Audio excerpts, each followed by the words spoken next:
ليه ربنا اتولد ساعة الرسل وكانوا هما مستمتعين بيه؟ يعني ليه مش معانا في العصر ده؟ جميل خالص يا دودو، حلو السؤال ده. بصوا، ربنا اختار حاجة اسمها، اسم صعب شوية في الإنجيل مكتوب اسمه ملء الزمان. يعني إيه ملء الزمان؟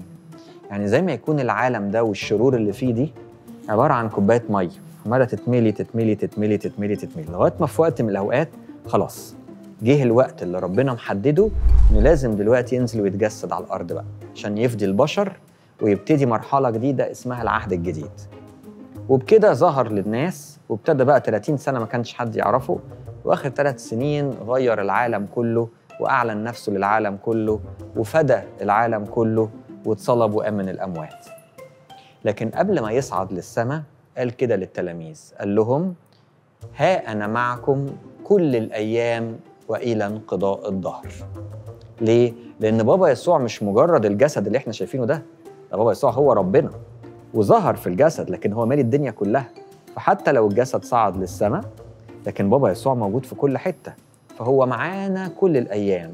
مش بس كده، ده وعد التلاميذ إنه بدل ما كان معاهم وبيقعد يتكلم معاهم، لا ده هيبقى حاجة أعظم من كده. وفي حاجة أعظم من إن هو يبقى معاهم وبيتكلم معاهم؟ المفروض أحلى حاجة دي؟ لا، في اللي أحلى، إنه يسكن جواهم. وده اللي حصل معانا إحنا. التلاميذ صحيح كانوا مستمتعين بإنه بيتكلم معاهم، بيعمل معجزات قدامهم، بياخد ويدي معاهم، لكن كل ده بابا يسوع براهم بيتكلموا مع حد قدامهم.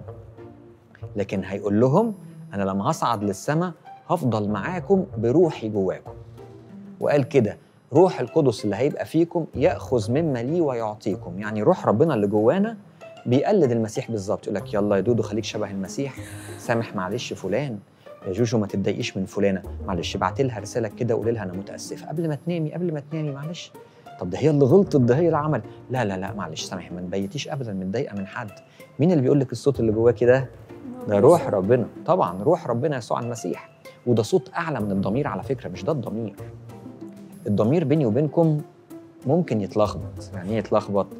يعني واحد تسمعوا عن واحد يقول لك فلان ده ضميره ميت، تسمعوا الكلمه دي؟ او يقول لك ده فلان ده بيخدر ضميره. يعني ايه؟ يعني من كتر ما هو شاف حاجات وحشه وعايش وسط ناس وحشين خلاص بقى بيعمل الحاجه وحشه وهو حاسس انه عادي، ما كل الفصل بيغش، يعني ما غش انا كمان. عادي، ما كل الفصل بيشتم ما يشتم، كل الناس بيضربوا بعض في الفسحه ما اضرب انا كمان. لا، الروح القدس بقى مختلف، يفضل يقول لك دايما الغش غلط، مفيش حاجه، ان شاء الله كل العالم بيغش انت ما تغشش، ما ينفعش تاخد حاجه مش بتاعتك، ان شاء الله يكون الكل اللي حواليك بيسرقوا انت ما تسرقش. ايه الصوت العالي اللي جوانا ده؟ ده صوت ربنا، صوت الروح القدس. عارفين الصوت ده نسمعه عالي قوي امتى؟ لما نتناول كتير، لما نصلي كتير، لما نقرا الانجيل كتير، نلاقي صوت ربنا واضح قوي.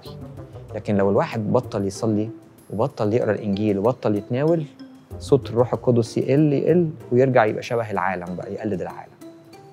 يبقى تاني سؤالك يا دودو، ربنا كان عايش ايام الرسل ومستمتعين بيه، طب ليه ما يبقاش معانا احنا كمان؟ لا، هو معانا.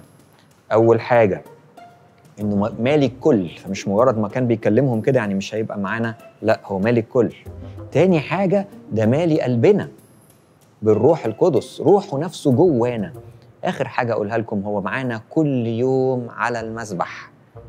ممكن واحد يقول لي روحه جوانا بس جسده ودمه فين؟ لا، جسده ودمه كانوا موجود ايام الرسل وموجود لحد دلوقتي في التناول.